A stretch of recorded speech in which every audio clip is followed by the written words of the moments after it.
جنہوں نے بلے کے نعرے لگائے وہ بلے بلے کرتے ہوئے اٹھیں گے، جو شیر کے لگاتے رہے وہ شیر شیر کرتے ہوئے قبر سے اٹھیں گے،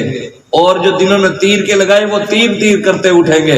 اور ساتھ ساتھ یہ نہیں ہے کہ صرف یہی نعرے لگا رہے ہوں گے اور آگے جا رہے ہوں گے، ساتھ ساتھ ان کو چتر بھی پڑھ رہے ہوں گے۔ ہاں یہ انشاءاللہ وہ تو بابا جی فرما گئے ہیں کہ حشر کو ہوگا معلوم کہ جیتا کون اور ہارا کون۔ وہ تو دور کی بات ہے، یہاں دنیا میں بھی پتہ لگ گیا۔ یہاں وفا رسول اللہ سے کی تو مینار پاکستان میں ہو گیا معلوم کہ جیتا کون اور ہارا کون۔ انشاءاللہ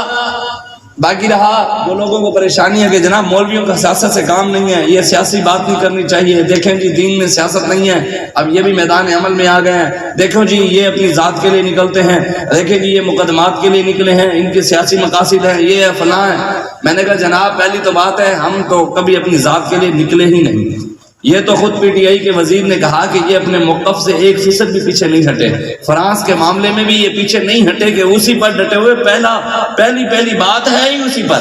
یہ تو انہوں نے کہا۔ لیکن بات ہے جن لوگوں کو ہے نا درد، وہ تو بابا جی فرما گئے یہ درد قیامت تک رہیں گے، فیض آباد کا درد بھی رہے گا، اب من سبا نبیًا کا درد شروع ہوا ہے، یہ بھی قیامت تک رہے گا۔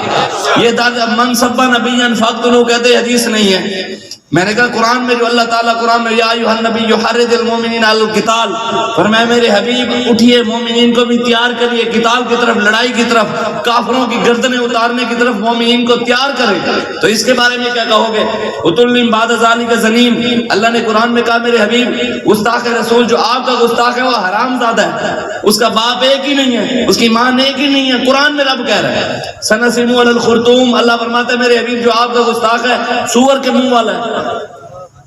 اب رب یہ کہتا ہے ان الذین یؤذون اللہ ورسولہ لعنہم اللہ فی الدنیا، اسی آیت کے تحت حضرت عبداللہ بن عباس فرماتے ہیں، آپ فرماتے ہیں گستاخ کے لیے لعنت اس دنیا میں یہ ہے کہ اس کا سر نہیں رہے گا،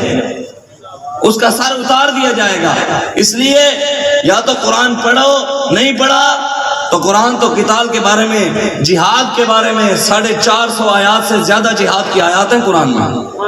ملعونین اینما ثقفوا واخذوا وقتلوا تقتیلا فاقتلوا المشرکین حیث وجدتموہم وخذوہم واحصروہم وقعدوا